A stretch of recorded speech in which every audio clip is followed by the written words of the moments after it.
Donovan, who are your top 10 MVP candidates in the NFL right now? Let's get to it. To start the list off, at number 10, we got Puka Nacua. A wide receiver on your list. A wide receiver. Oh, he's 10. So we should clarify. This is you're not doing 10 quarterbacks then. You're not doing 10 people that could actually win it. You're doing your MVPs. Yeah, my MVPs. So if you had a ballot, these would be your top 10. Yes, Puka also should be higher.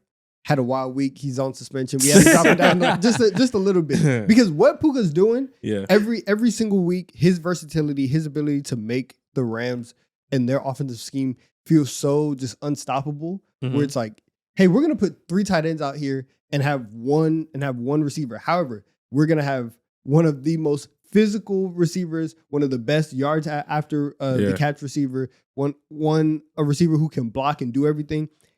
You can't really stop the Rams whenever they're rolling, and a lot of what they're able to do is because they have Puka Nacua. Devontae Adams was not on the field, was out of this game. For most other teams, it's like, dang, where's the production going to come from? You have a guy who could do all the other stuff and then go get 200 and 2 tutties. That's crazy. Yep. On the Seahawks secondary, right? Exactly. Like, that's ridiculous. Puka is in the running for best receiver in the league. I think, for me personally, he's the best receiver in the league. He is my favorite receiver in the league for all the niche things that he does. He's not necessarily the quickest. He's not necessarily the fastest. But when it comes to being super sound and doing all the nitty-gritty things, or also like just being straight up bigger, stronger, more powerful than you. He has the perfect combination of all those things. And so far, he's the best to me. Okay. So Puka makes it onto your personal MVP list. How many quarterbacks we got on here? Is it mostly quarterbacks? It's mostly quarterbacks. Okay, naturally. Okay. Yeah, I can't remember the exact number. But at number 9, we got Jahmyr Gibbs. Damn. Okay, you think a running back would get your MVP consideration? Listen, this might just be a favorite pick. It's a wild card. I love Jahmyr Gibbs. Jahmyr Gibbs is not no MVP. What are you talking about? I don't care. What are you talking about? List is invalid. I don't Running back care. in a non-playoff team? Fuck out of my face. Well, maybe they'll make the playoffs. Listen, maybe Jared Goff can lock in. But I think Jahmyr Gibbs, and a lot of it is really just based on this running game and everything that the Lions do. It's based on the running game. Can you get it going? There's been several times this year where Jahmyr Gibbs, just by himself, has been able to carry what they do on the ground. He provides so much versatility. I also just wanted to put him up here because I do think that he's genuinely leveled up as a player. And the fact that you can hand him the ball off, you can get him the ball in space. Like even like when they played the Eagles, handing him the ball off wasn't a successful thing.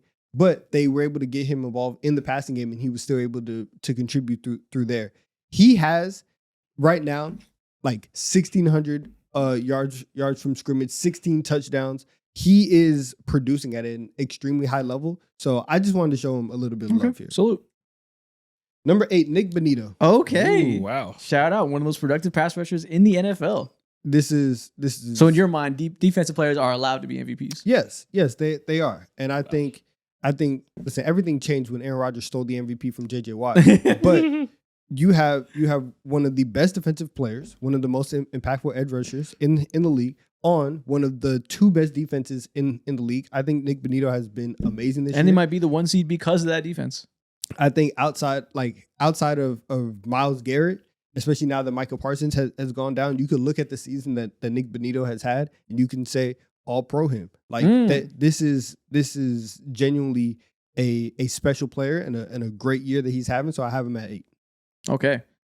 Salute to the defensive players. Solid. I like. We'll get their love in the actual MVP award on Donovan's list. You guys matter. Facts.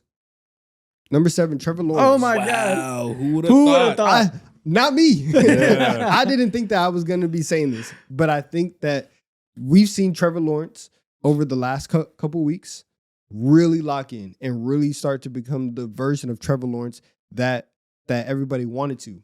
However, also, while we are recognizing this, they've been playing bones, but nobody cares, right? all I'm saying is Trevor Lawrence is now out here fully realizing his potential. And if the Jags are getting this version of Trevor Lawrence, you have that run game with ETN. You have the defense being as opportunistic as they can. This team can make runs. I would eat my hand if Jalen Hurts did to the Broncos defense what Trevor Lawrence just did. That's what I'm saying. It's different things. Yeah. But no, I'm with it. Like, that's this funny. Feels crazy. Score 5 touchdowns against the Jets, and everybody was like, oh my God, that's crazy. Different conversation. We'll have that. This is your MVP ballot. I know. Well, no, the conversation that I want to have, we'll have that outside of this because I do want to recognize that he's been better.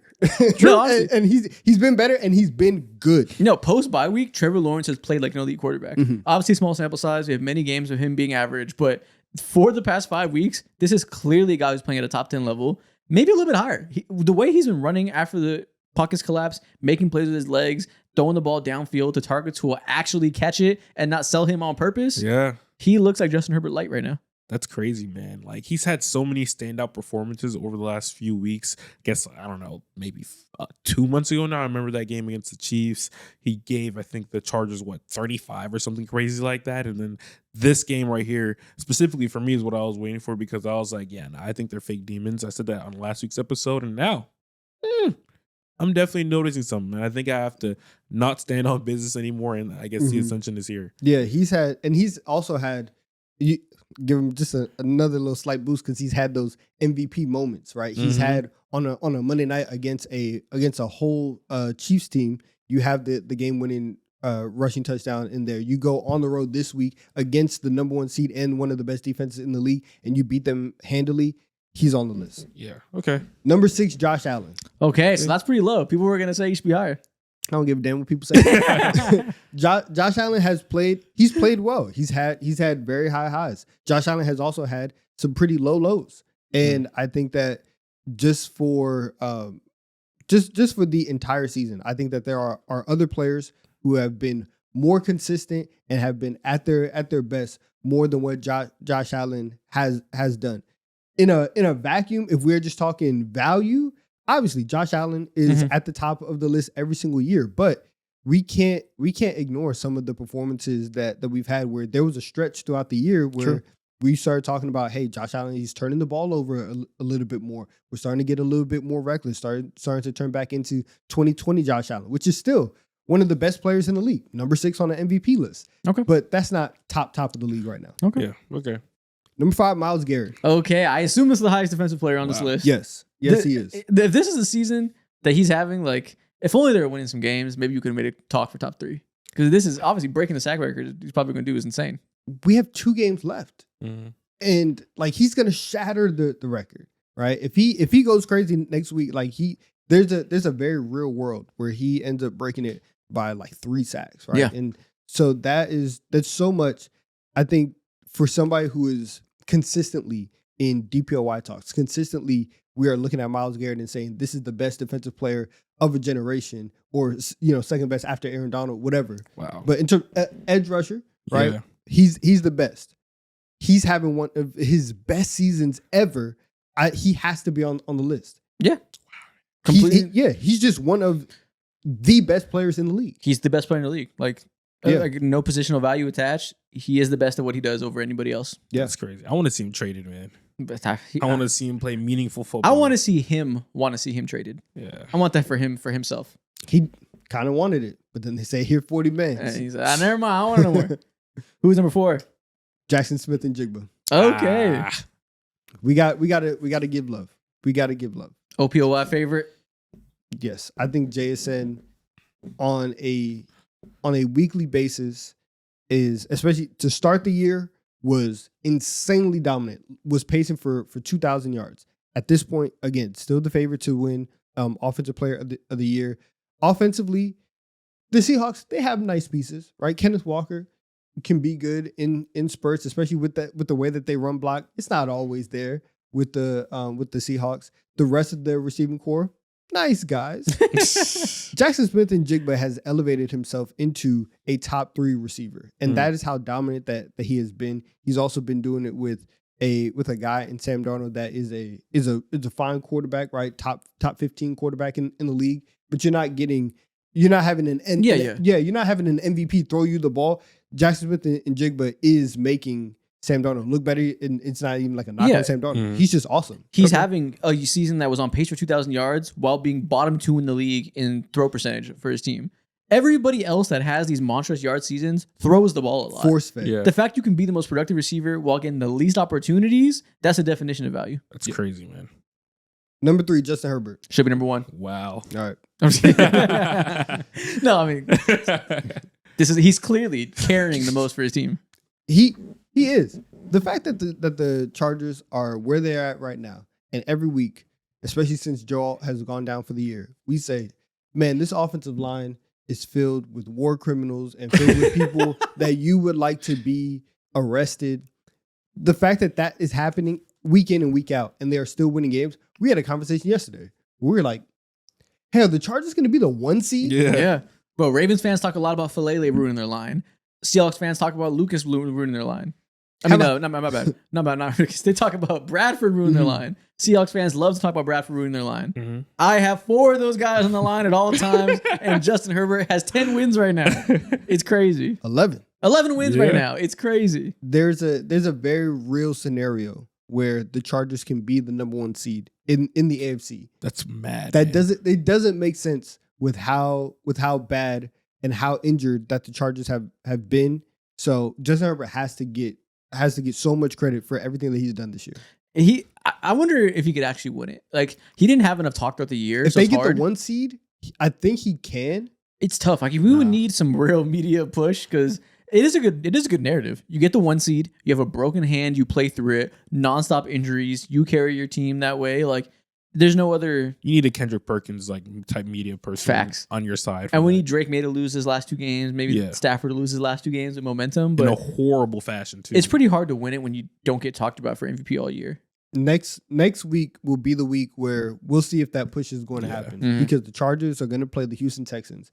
You have a game against the best defense, in my opinion, in the league, against a team that last year forced you to throw 4 interceptions in a playoff game. If you are able to come back the year after, going into the playoffs, now have 12 wins. And a worse line. a worse line, beat that team and play well, you can get that push. Okay. Yeah. For me personally, he is my MVP for this year, considering how the defense is defense. Stellar, one of the best in the league, but his offensive weapons have been somewhat inconsistent, somewhat in and out. His running backs died to start the year. The Lad McConkey wasn't as good as he was the year prior. QJ's been in and out. He's been somewhat inconsistent as well. He's MVP. My MVP for life. So we know the top 2 candidates. Let's see what order you have them in. Number 2, Matthew Stafford. Ooh. Okay. Number 1, Drake May. Okay. Why do you go this way? I think most people right now are deciding with Stafford. Why do you go towards May? I'm going towards Drake May because Stafford has everything. He has McVay, offensive genius. He has a defense that is dominant. He has Puka Nacua and Devontae Adams. He has all those things in place. Drake May, they said, here is 32-year-old coming off an ACL, Stephon Diggs and Keyshawn Boutte, figure it out. And he said, I bet. I got you. Right? He definitely has the argument for doing the most with the least. I would give him that. I think the fact that the Patriots also have an opportunity to be the number 1 seed in the AFC. If they get that, it's locked up for sure.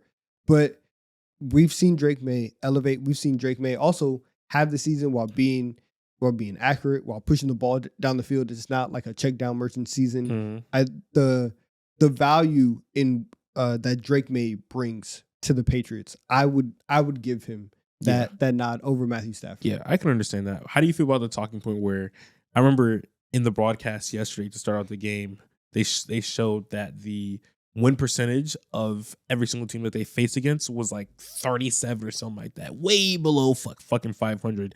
Now, going back to the talking point that we had about, supposed to be doing your job and whatnot, they've been doing that. They're doing this in the entire season. Does that hurt his case at all? No, I think on all the time there's teams that benefit from a weak schedule, and I think the broadcast specifically showed that no team has benefited this much since, or had like such a weak schedule since like the year 1999 or something crazy. Well, like look that. at Drake May breaking records. You'd love to see it. I just think that the level at which he's playing at is obviously MVP caliber, and then whenever you throw into the fact that like he is dominating the conference, I'm gonna give him that nod.